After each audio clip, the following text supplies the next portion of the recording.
اور لاکھ دشمنوں کی کوشش کے باوجود نہیں ہوا سکتے۔ حضور سرکار علامہ ریاض احمد صاحب اللہ حشمتی علیہ رحمت و رضوان کہ کچھ کارنامے ہو سکتے ہیں کچھ لوگوں کے لیے ایسے ہوں جن کی وجہ سے وہ انہیں بھلا دیں، لیکن ان کا ایک کارنامہ ایسا عظیم الشان ہے جس کی وجہ سے ان کے دشمن بھی انہیں یاد کرنے پر مجبور رہیں گے۔ وہ عظیم الشان کارنامہ مناظر العلوم کی شکل میں آپ کے سامنے ہے،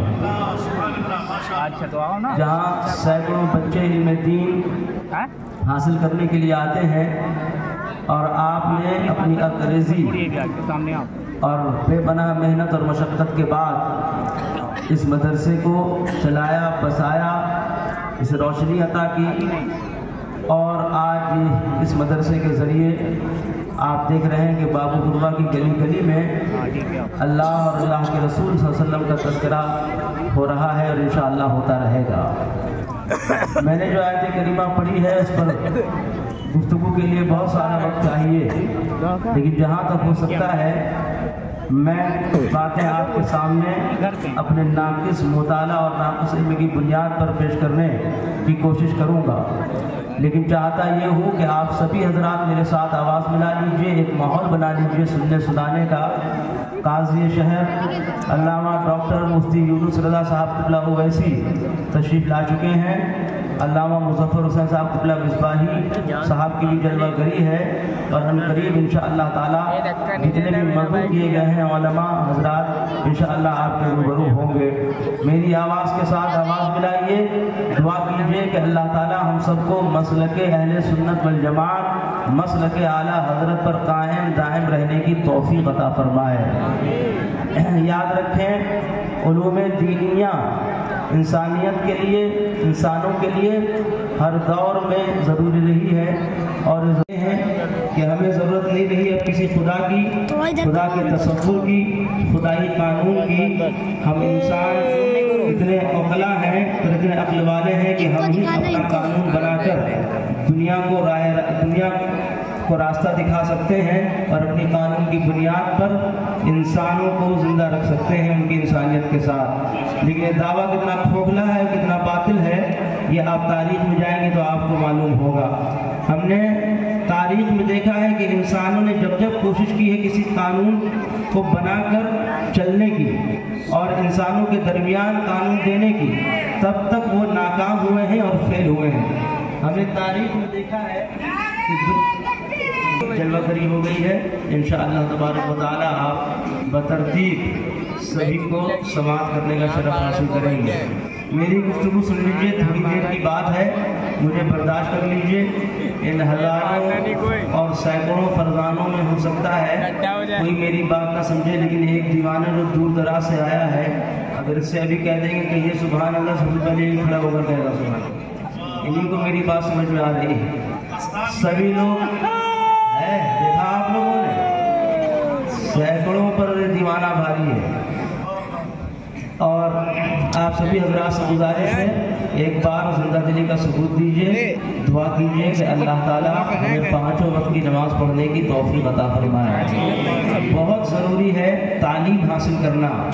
تعلیم نہ حاصل کرنے کا نتیجہ یہ ہوا ہے کہ امت مسلمہ جو تقریباً آج سے 500-600 سال پہلے پوری دنیا میں دنیا انسانیت کی رہبر بنی ہوئی تھی، رہنما بنی ہوئی تھی، آج وہ سیاست سے ہاتھ دھو بیٹھی ہے، معیشت ان کی ہاتھ سے جا چکی ہے۔ معاشرتی طور پر سب سے زیادہ اگر کسی کو پریشانیوں کا سامنا کرنا پڑ رہا ہے تو وہ ہم ہیں اور آپ ہیں۔ بے چینیاں ہمارا ایسا لگتا ہے مقدر بن چکی ہیں، اور بے قراری لاکھ کوشش کیجئے جانے کے لیے تیار نہیں ہے۔ کچھ ایسی زندگی ہم بسر کرنے پر مجبور ہو چکے ہیں۔ دراصل اس کی وجہ یہ رہی ہے کہ امت مسلمہ میں تہذیب اسلامی کی جو کمی آئی ہے اور عدم دلچسپی کے جو شکار ہوئے ہیں، اسی کا نتیجہ ہے کہ آج ہم گلی گلی چوراہوں پر جہاں جہاں مسلمان بستے ہیں، یعنی ایمان بستے ہیں، وہاں پر ہمیں سنت رسول دیکھنی چاہیے، لیکن وہاں پر ہم کچھ ایسا دیکھ رہے ہیں اور دیکھنے کو مجبور ہے اور دکھایا جا رہا ہے جسے دیکھنے کے بعد ہمیں بڑا افسوس ہو رہا ہے اور افسوس کرنے پر ہم مجبور ہیں۔ لیکن آپ لوگوں سے کہنا چاہیں گے کہ اس کا مقابلہ کیا جا سکتا ہے علم دین سے، اس کا مقابلہ کیا جا سکتا ہے تعلیم رسول سے، اس کا مقابلہ کیا جا سکتا ہے سنت رسول سے۔ دنیا کے وہ تمام انسان جنہوں نے کل دعویٰ کیا تھا کہ اسلام اس لائق نہیں ہے کہ وہ رہبری اور رہنمائی کر سکے، قانون ہم بنائیں گے اور میرے قانون کے حساب سے دنیا کو ہم چلا کر دکھائیں گے، وہ سب ناکام ہو چکے ہیں۔ اور اس کے اوپر طرفہ یہ ہے اور اس کی زیادتی یہ ہے کہ الٹا امت مسلمہ کے تعلق سے، اس قوم کے تعلق سے جس نے پوری دنیا کی رہنمائی کا صرف دعویٰ ہی نہیں کیا تھا، بہترین رہنمائی کرتے ہوئے نظر آئے تھے۔ ہم نے وہ دور بھی دیکھا ہے جب جنگی قوانین نہیں تھے اور اس دور میں لاکھوں کروڑوں انسانوں کی لاشوں کو گرانے کے بعد بھی کوئی حساب دینے والا نہیں تھا۔ انہوں نے جب خدا کو حاکم ماننے سے انکار کیا تو انسانوں کی عقلوں نے 4 سال کے بچے کو حاکم بنا کر اس کو سجدہ کرنا شروع کیا، لیکن وہ بھی ناکام ہوتا ہوا نظر آیا۔ نہ جانے کتنی حکومتیں آئیں، ناکام ہوئیں۔ آج کی ماڈرن فلسفے کو بھی اگر آپ کبھی اندازہ لگائیں، اس کو پڑھیں تو آپ کو معلوم ہوگا کمیونزم کو زیادہ دن نہیں ہوئے، آئی تھی بڑی طاقت اور قوت کے ساتھ، لیکن چلی گئی، دوبارہ نظر نہیں آ رہی ہے۔ کیپٹلزم نے جو کچھ بھی کیا ہے امریکہ میں، یورپ میں، وہ سب کچھ آپ کے سامنے ہے۔ اس کے علاوہ لبرلزم بڑھ رہا ہے اور دنیا میں سیکولرزم حاوی ہو رہا ہے۔ یہ سب کچھ آپ کے سامنے آپ دیکھ رہے ہیں، لیکن یہ سب کچھ یہ پوری طرح سے ناکام اور فیل ہو چکے ہیں، سوائے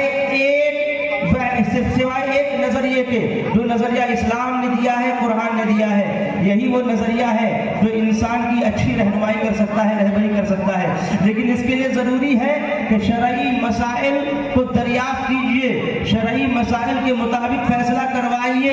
علامہ ریاض احمد حشمتی قبلہ صاحب رحمہ اللہ تعالی دنیا بھر کی تانے سننے کے بعد، برائیاں سننے کے بعد، دشمنی لینے کے بعد زندگی بھر شرعی فیصلے ہی کرتے رہے اور شرعی فیصلے کے مطابق آپ کے فیصلے کرتے رہے۔ یہ اس لیے ضروری تھا کیونکہ راحتیں آپ کو صرف شریعت اسلامی ہی میں مل سکتی ہے، اسی قانون میں مل سکتی ہے۔ یہیں پر آپ کو انسانیت ملے گی، یہیں پر آپ کو انصاف نظر آئے گا، یہیں پر آپ کو اخلاق نظر آئے گا، یہیں پر آپ کو تہذیب نظر آئے گی، ادب نظر آئے گا۔ اس کے علاوہ کہیں اور نظر آنے والا نہیں ہے۔ میں مثال اگر آپ کے سامنے پیش کروں، جو قانون بنا کر گئے، ان کے ہاں جو قوانین بنے، اس قوانین کے تجربے گاہ میں لاکھوں انسانوں کی لاشیں گرتی ہوئی نظر آئی ہیں۔ آپ کو صرف ایک مثال دوں، 1914 سے لے کر 1918 تک 4 سالہ لڑائی جو پہلی فرسٹ ورلڈ وار ہوئی ہے، 1 کروڑ 30 لاکھ آپ کی اس میں مارے گئے اور دونوں تقریباً 6 کروڑ انسان معذرت کے ساتھ نبیر حضور صدر الشریعہ حضرت علامہ مفتی فیضان مصطفیٰ صاحب قبلہ کی آمد ہوئی۔ آپ کھڑے ہو کر کے استقبال کیجئے۔ جانتے ہیں حضور محدث کبیر مدذلہ العالی آج حضرت ایک شہر کانپور کو الحمدللہ زیارت بخشا، تو ایک گزار حضرت کا آپ سب کی جانب سے نعرہ تکبیر،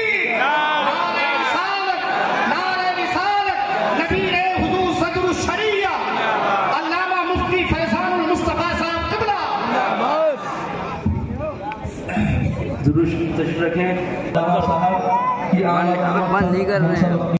میری گفتگو میں طویل نہیں کرنا چاہتا، بس چاہتا یہ ہو کہ تھوڑی سی یہ گفتگو آپ سماعت کر لیجئے تاکہ اس کار خیر میں میری بھی شرکت ہو جائے۔ اگر آپ تیار ہیں، میں آگے اپنی بات لے کر جا رہا ہوں۔ دنیا میں لاکھوں انسانوں نے کوششیں کی، لیکن اس کے تجربہ گاہ میں کروڑوں کو ہم نے مرتے ہوئے دیکھا ہے اور حساب نہ دیتے ہوئے دیکھا ہے۔ لیکن ہم آپ کو بتانا چاہتے ہیں، پہلی بار خلیفہ دوم حضرت عمر بن خطاب رضی اللہ تعالیٰ عنہ دنیا کے سامنے اعلان فرما رہے تھے، جتنوں کو مرنا تھا وہ مر گئے۔ روم والے آئے، ایرانیوں کو مار گئے، ایران والے آئے، رومیوں کو مار گئے۔ دنیا میں کتنی حکومتیں آئیں، انہوں نے لاشیں گرائیں، حساب نہیں دیا۔ لیکن اب یہ محمد عربی کا دین آ چکا ہے، اسلام آ چکا ہے۔ اب اگر مدینہ کے بازار میں کوئی کتا بھی مارا جائے گا تو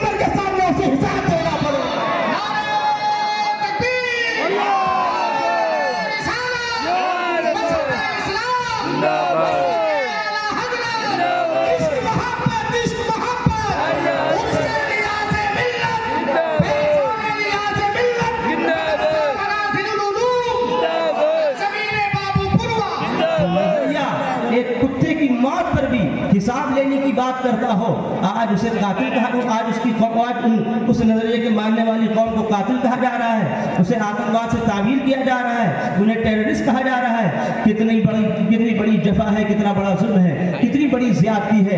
آپ کو دنیا کے سامنے اپنی بات رکھنی ہوگی، دنیا کے سامنے پیش کرنی ہوگی، دنیا کے سامنے آپ کو اپنے آپ کو پیش کرنا ہوگا اسلامی نظریے کے ساتھ۔ یہ سب کچھ اس وقت ہوگا جب مدارس اسلامیہ پھلیں گے، پھولیں گے، آپ کے بچے اس میں پڑھیں گے۔ ہم کو اچھی طرح معلوم ہے ایک بہت بڑے بزرگ ہیں جن کا نام ہے قاضی ابو یوسف، حضرت امام ابو یوسف رحمۃ اللہ علیہ کو کون نہیں جانتا، فقہ حنفی کے مدون ہیں، فقہ حنفی کو ترتیب دینے والے ہیں۔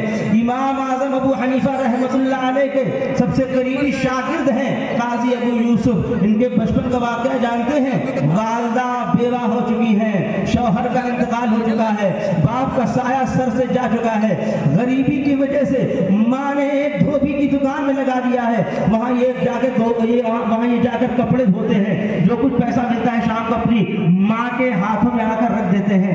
آج علوم دینیہ کو حاصل کرنے والے کتنے افراد ہمارے اور آپ کے یہاں پائے جاتے ہیں۔ بڑی مشقتیں کرنی پڑتی ہیں علماء کو، بڑی محنتیں کرنی پڑتی ہیں علماء کو۔ مدارس اسلامیہ میں پڑھنے والے تقریباً 3% سے زیادہ امت مسلمہ کے بچوں کو نہیں نکال پائیں گے۔